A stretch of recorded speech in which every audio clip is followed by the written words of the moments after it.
let's do that because enrollment is pretty competitive, Mike. And schools are competing like they have a nine in Catan and everyone's like one brick away from getting longest road. Is that analogy good for competition? Does that work for you? So I've never played Settlers. I know of it. I would say more competitive than foosball night at a frat house. But I also speak a lot like a wrestling promoter, would. So that would be my analogy. It works. It works. I like it. So a lot of it fits. And just because students are on break and they have the holidays to worry about, it doesn't mean that they're not thinking about or actually actively looking into the college that they plan to go to. So I'm Greg Bauch, by the way, conversational marketing specialist for Mongoose. This is Mike Kochczynski. He is a client success lead and partner manager here at Mongoose. And Mike, this is really an important opportunity for schools to kind of get a leg up on enrollment efforts and also build momentum for 2022. Yeah, when there's no noise in a space, it's a good time to chime up. That doesn't mean that you're going to do an all out blitz for the holidays, but it's a good idea to sprinkle in some pieces of content here and there on social, in text, in email, etc. Yeah, not everyone's the same. So I say this with a grain of salt. I feel like when I'm outside of my daily routine myself, when I'm not like on the schedule I'm normally on, I feel like I'm more open to new ideas and opportunities. And I think you have to put yourself into that mindset too for students.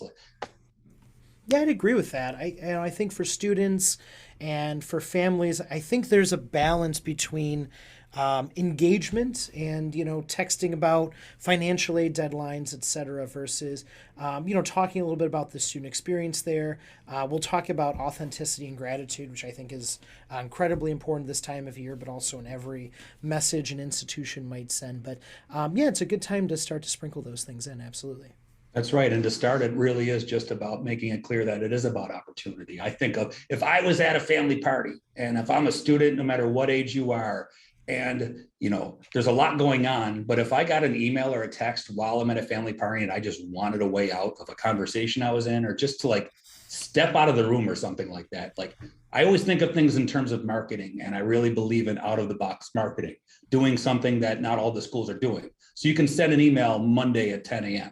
Try sending an email Black Friday at 1 p.m. and see how it hits differently. So that's just a tip. I think you can use that in any marketing department, whether it's B2B, B2C, whatever, or higher ed to student. I think that out of the box thinking sometimes can get you different results.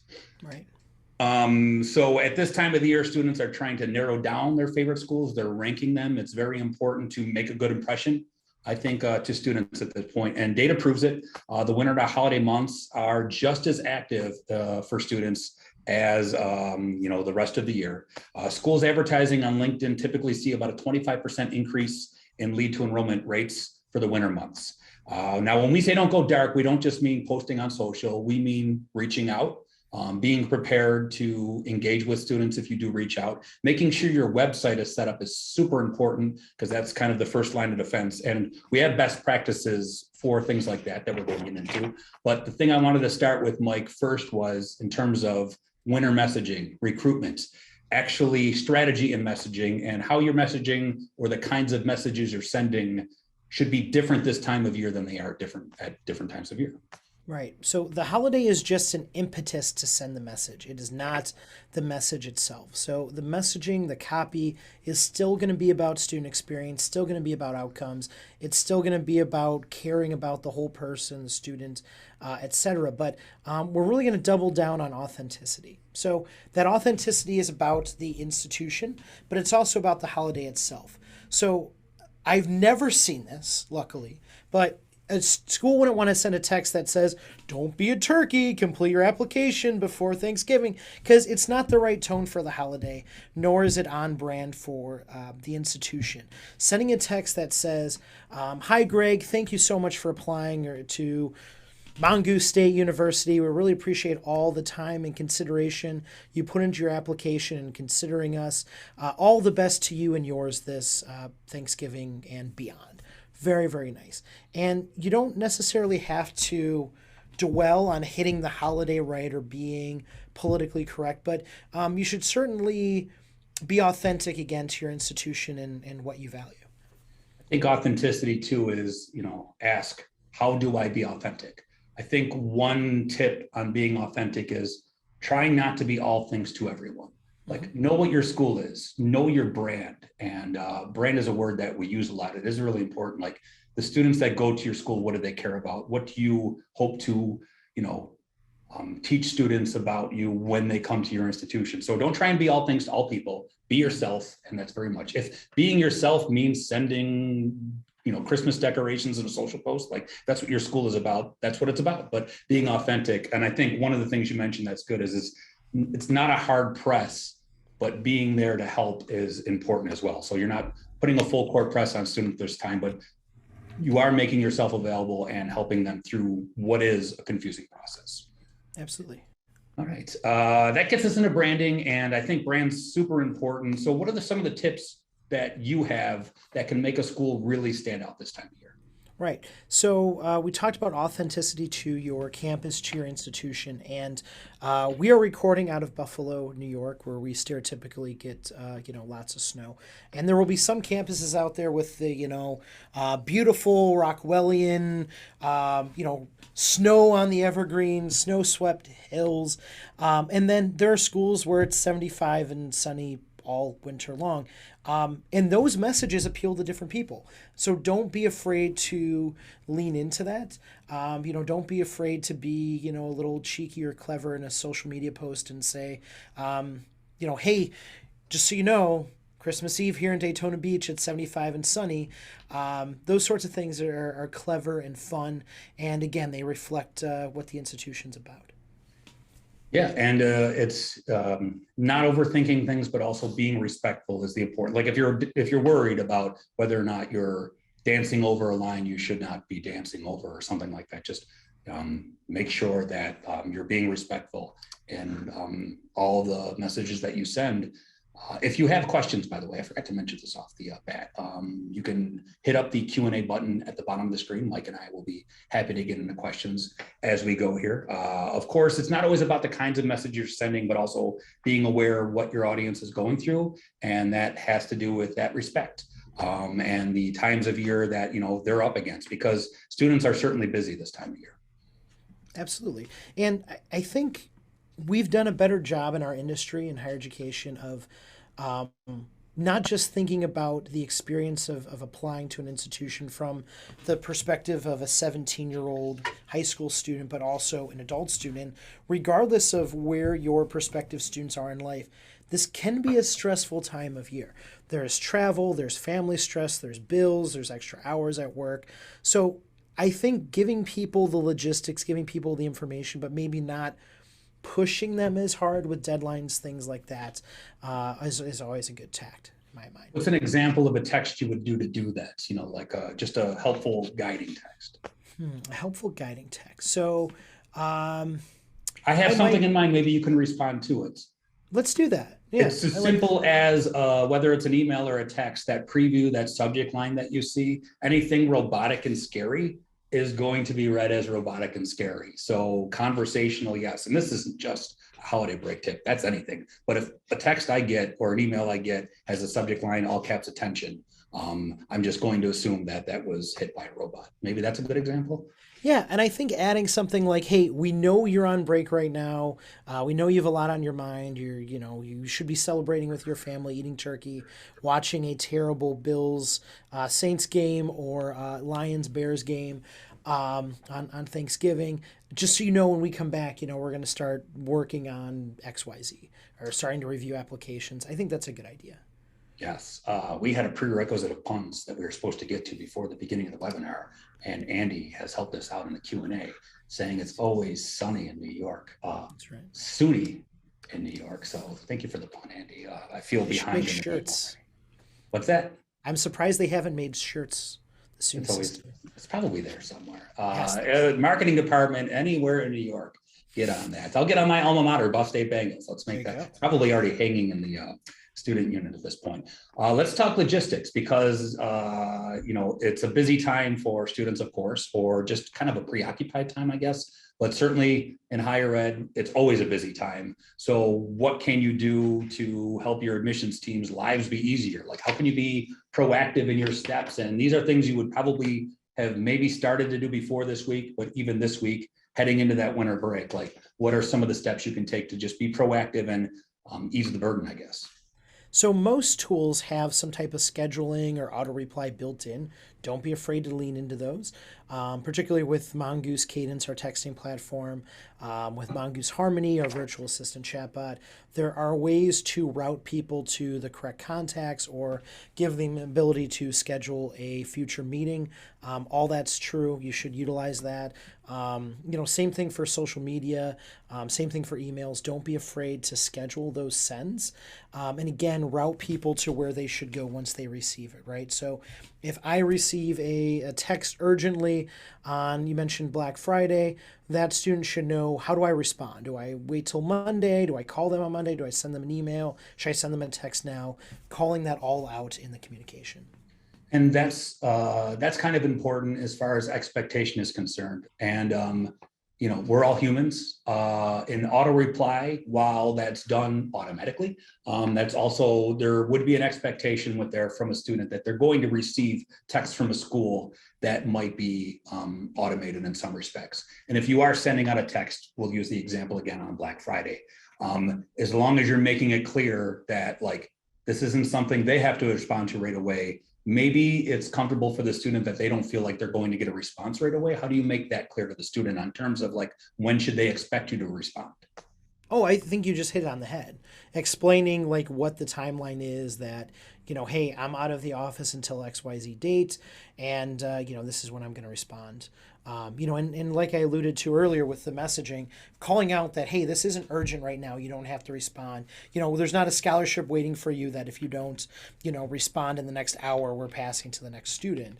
But, being very, honest with them and saying, hey, I will be back on Tuesday. I'll respond then, I think is always a good strategy. And that really depends on what kind of person you are. I know if I were to send out a text over the weekend or an email over the weekend and I got, a response, even though I was out of office, I would immediately worry that I have to respond to it. I'm the kind of person that will have my wife drive so I can respond to text, work related while I'm sitting in the car. So it's okay.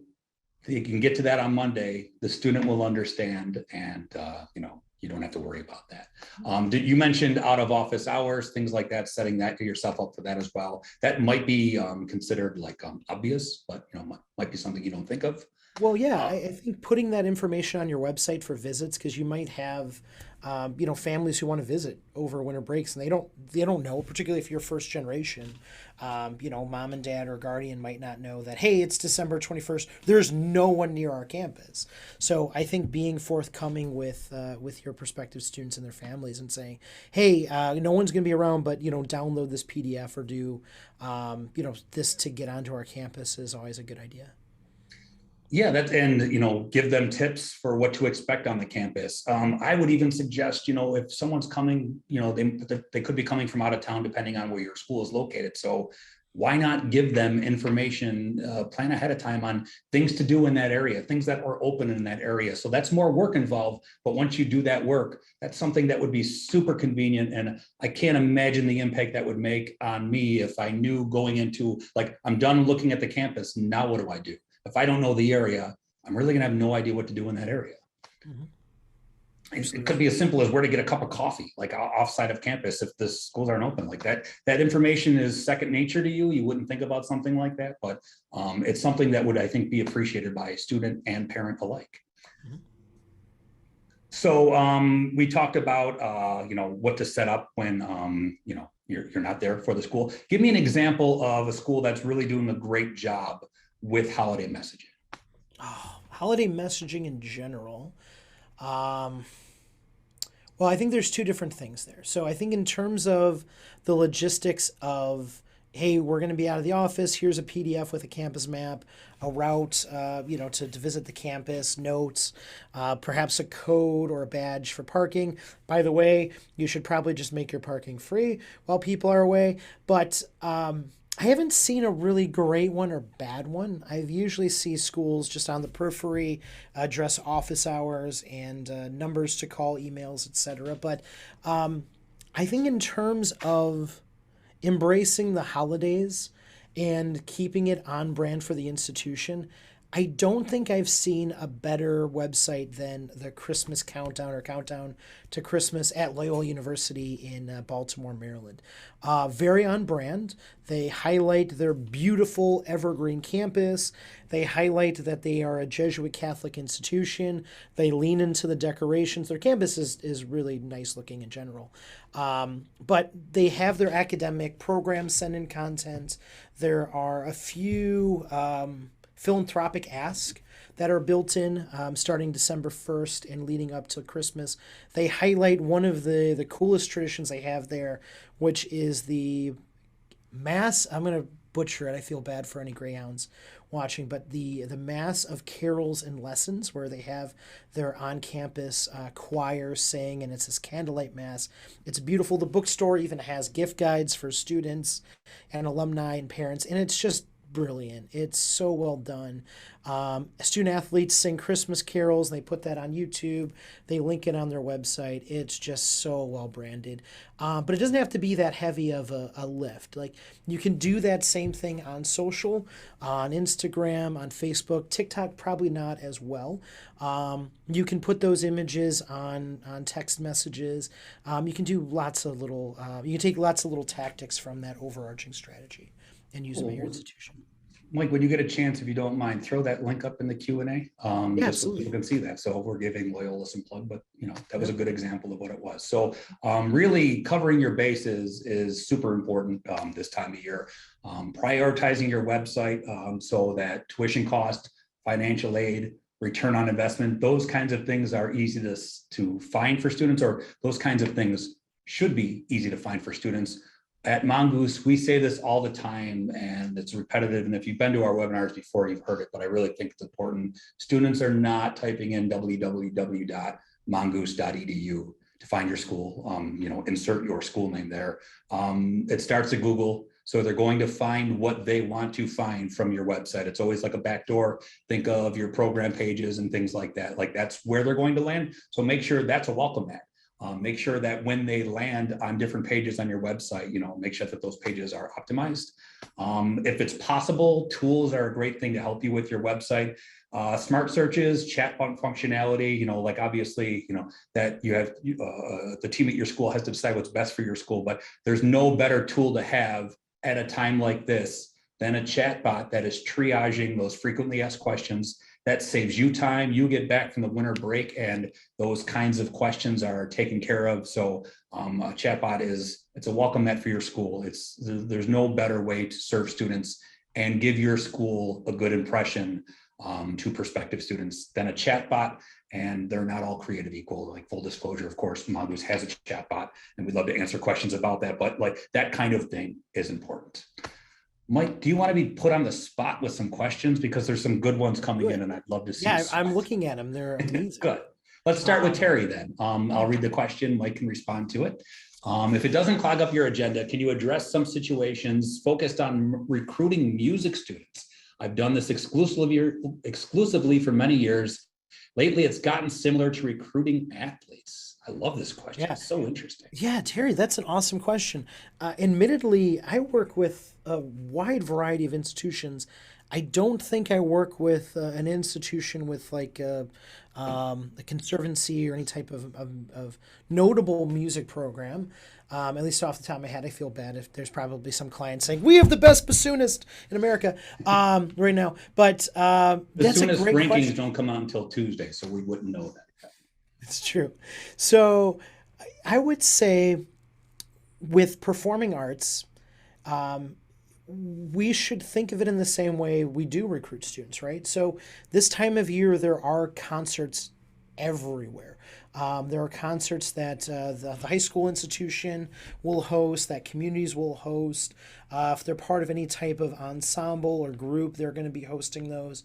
So I think understanding that they will be tied into those efforts is important. I think sending a text to students saying, hey, we know this is a busy time of year for musicians and singers, soloists, etc.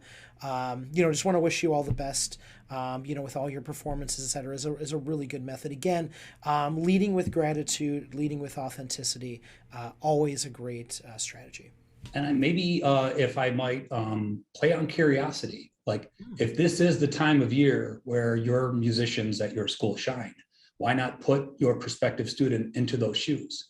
This time of year, you would be doing this. Like, this is what you'd be like, let them know what to expect from your school. And if that jives with what they want, I think that would be a good way to frame that. That's a really good point. I have seen institutions send out YouTube videos of their campus choir or choral groups as well.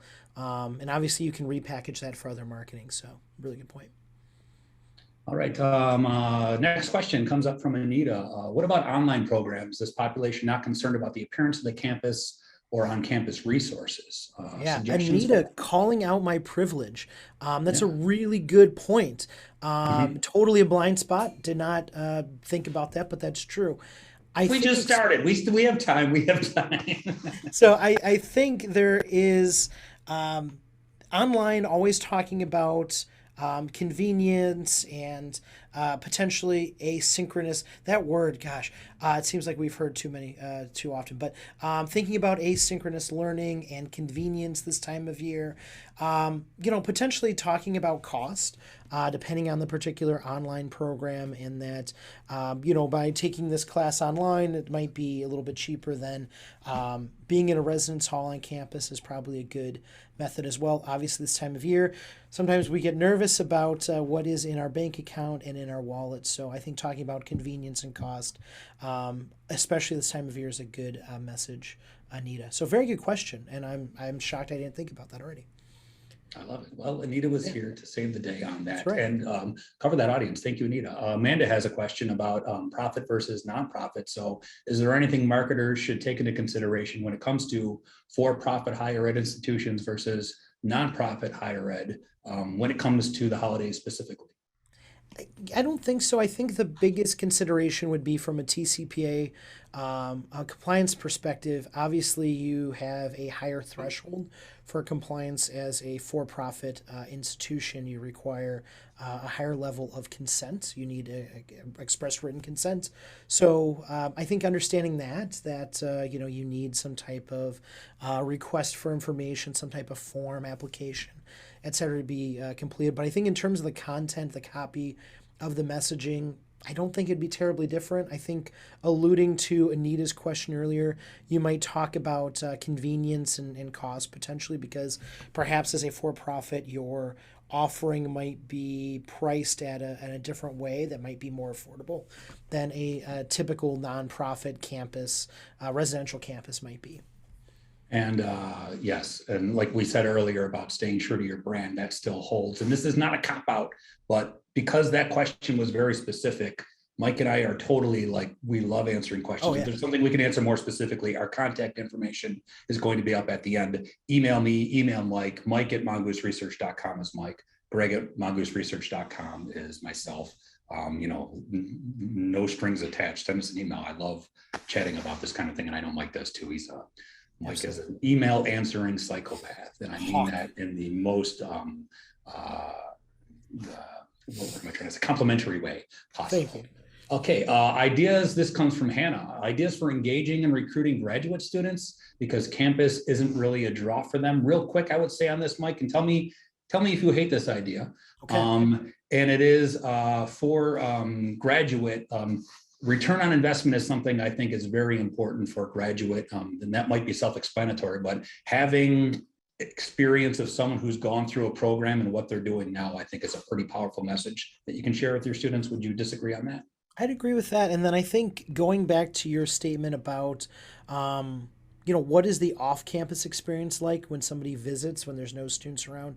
I think leaning into that and explaining that, like, hey, this is where, what the housing might look like if you lived off campus. This is, where you would study if you don't want to be in a library with a bunch of undergrad students. These are the great restaurants. These are the internship opportunities.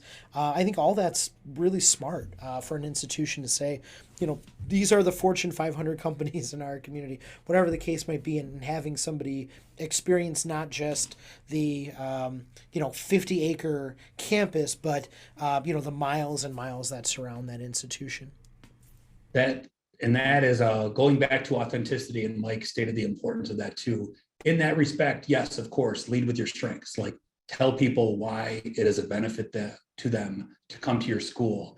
A long-term play is authenticity. So if there are things that are not draws, if there's drawbacks or just challenges a student might face, be upfront about those, especially when asked about them, because you don't want bad reviews. You don't want bad word of mouth. You want students to go into your institution with open eyes. So retention isn't a problem. So as authentic as you can possibly be, not just in your outbound marketing, but also in your give and take and your question answer process. So be upfront. Hey, you know what? We aren't in the greatest spot. There's not like a Starbucks on every corner, but what I will tell you is you're going to get a good education there. So, be upfront about what a drawback might be if that is a concern of a student. You don't have to do a tweet that says there's no Starbucks here. You don't have to do that, but also lead with your strengths, but be honest about what might be a drawback or just an obstacle, or just address their concerns in an honest manner. OKC with the shout out to Mike. Kayla says,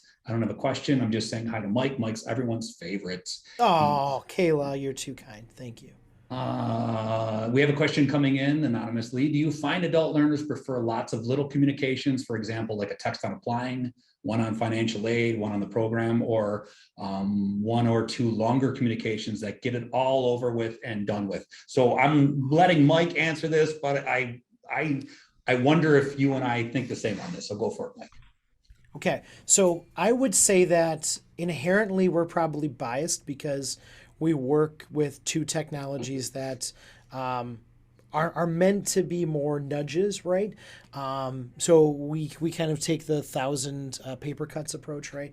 But so I would admit that, first of all, I'm probably biased in thinking that many communications is better. But I would argue that as a student, whoever you're working with, whether that be adults or high school learners or parents, higher education can be a journey, and searching for the right institution is certainly a journey.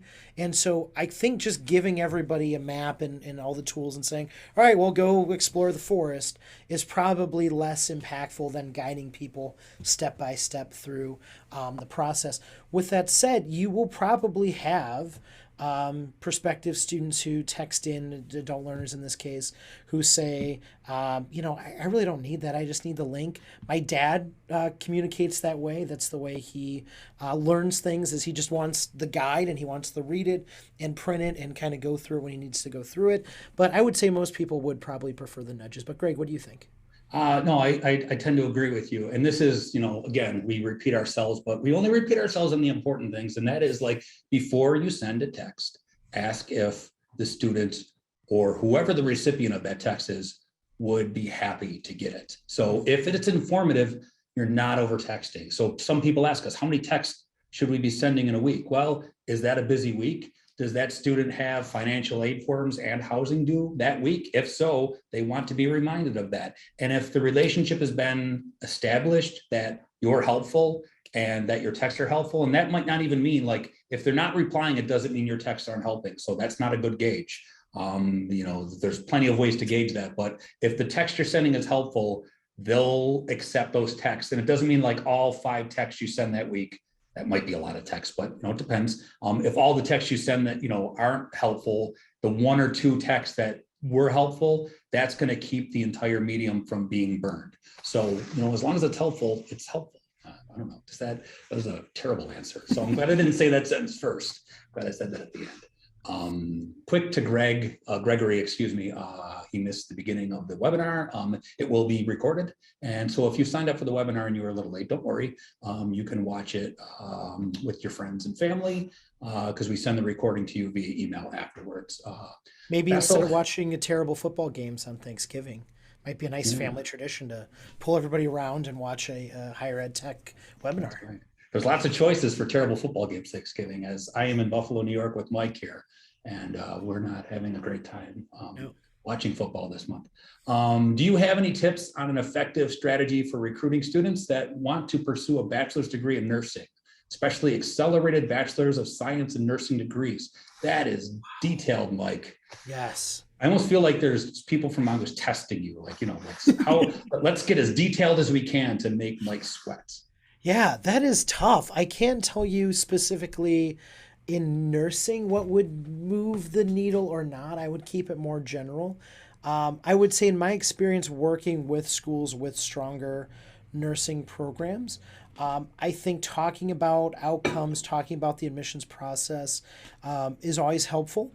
I would, as an only child, I would say that there's probably parents out there who like to say that, my son or daughter was one of 5 students out of 500 who got accepted in this program. So, I mean, talking about the exclusivity and the outcomes of the program might, depending on the brand of the institution, move the needle.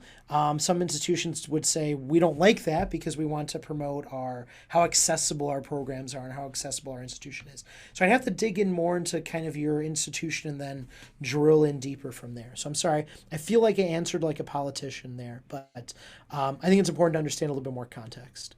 You didn't answer like a politician. You answered honestly, which was respected. And while I don't have advice, I will say nurses are my favorite people. I'm the youngest of 7. My mom was a nurse up until she was 80. My sisters were nurse. My brother was a nurse. I have a family of nurses. So nurses rock. Andy is asking for a friend. What strategies can you suggest to overcome the marketing communication overlords who insist on user-initiated opt-in for texting rather than implied opt-in by them providing a mobile number to the university? Okay.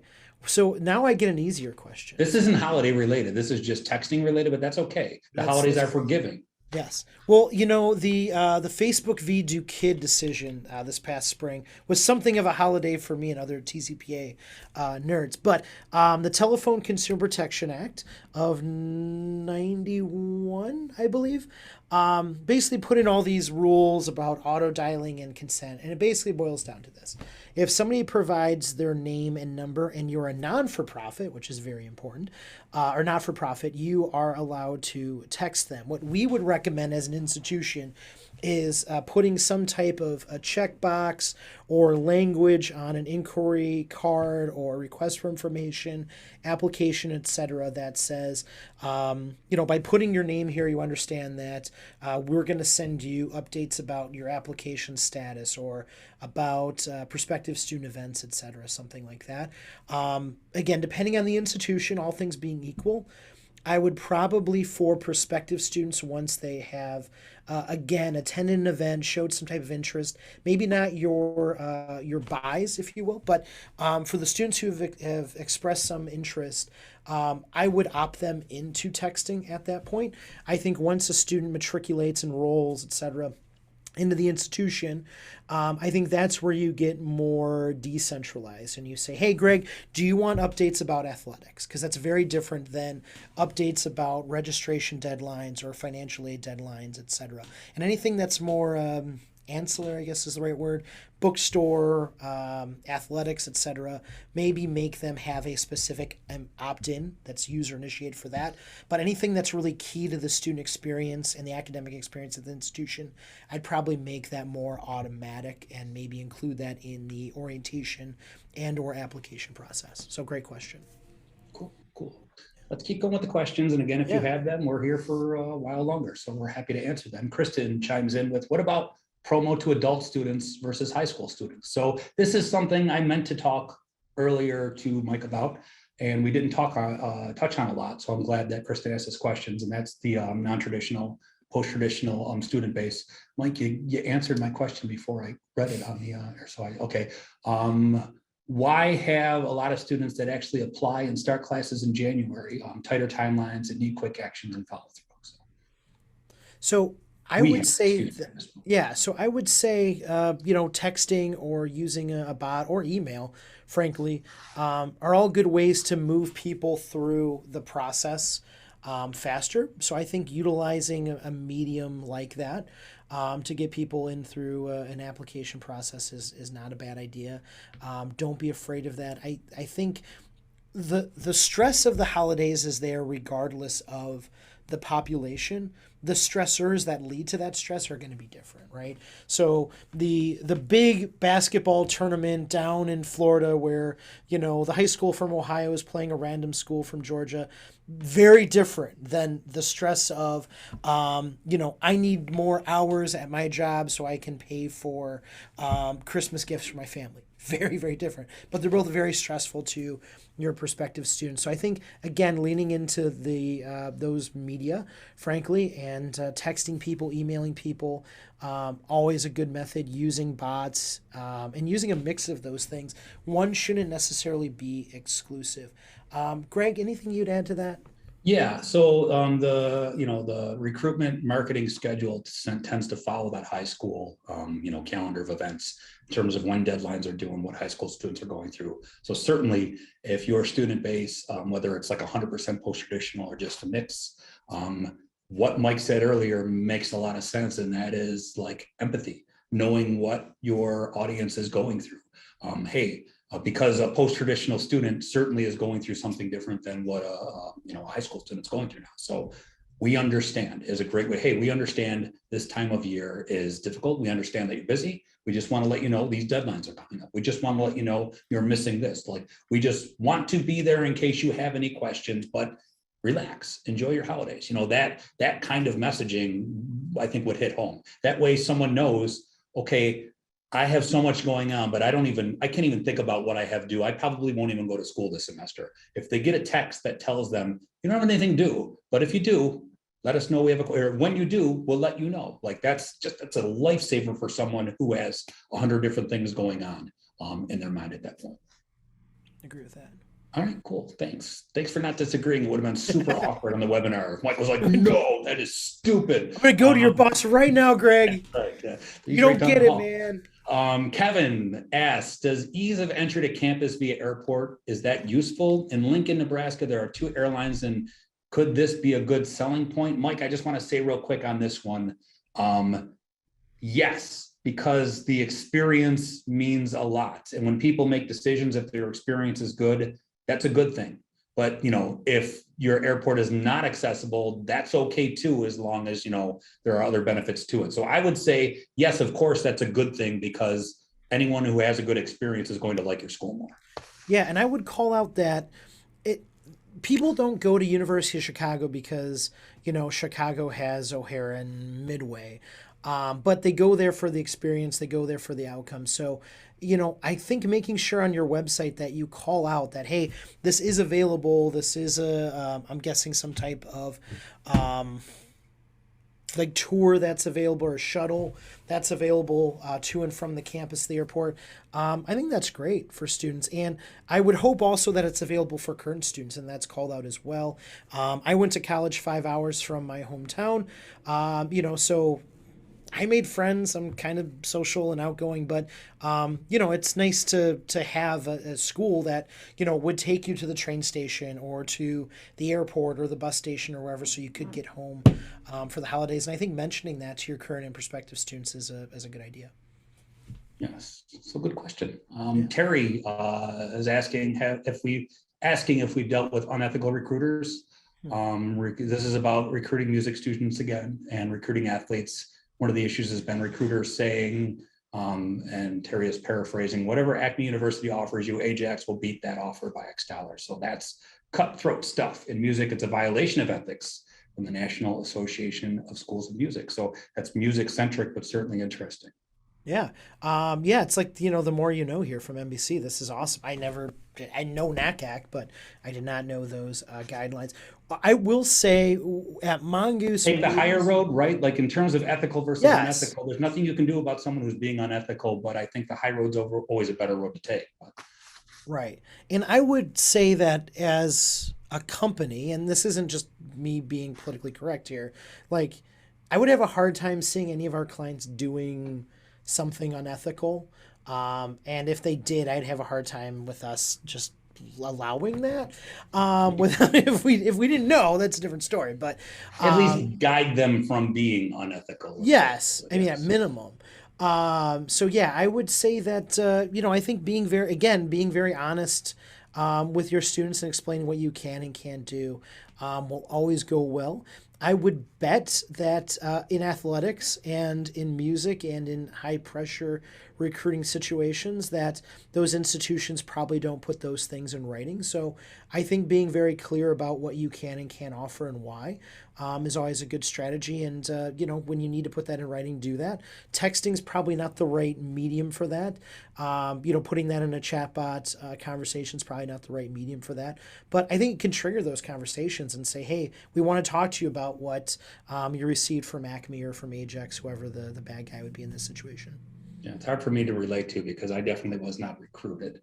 I went to school for radio and I had to beg to get it. So that would be a cool situation to be into. Nita asked if we have, first of all, Lorraine says, or excuse me, Amanda says, go Bills. Hi from Buffalo. Thanks, Amanda. Love it. Anita asked, do we have any data on the impact of messaging from alumni to prospective students? Went to grad school with recruiting grad students, and would my why be perceived as authentic and or helpful?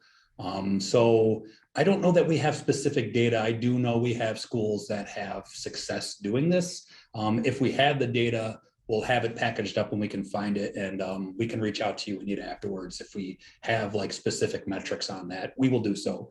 I just at this point have just anecdotal. Absolutely, yes, that does work because our schools have used it and it has worked in the past. Yeah, Nita, I will say that I know a number of institutions who have letter writing or card writing campaigns to prospective students. I think it's a good method. I would argue, and again, to Greg's point, we don't have data on this.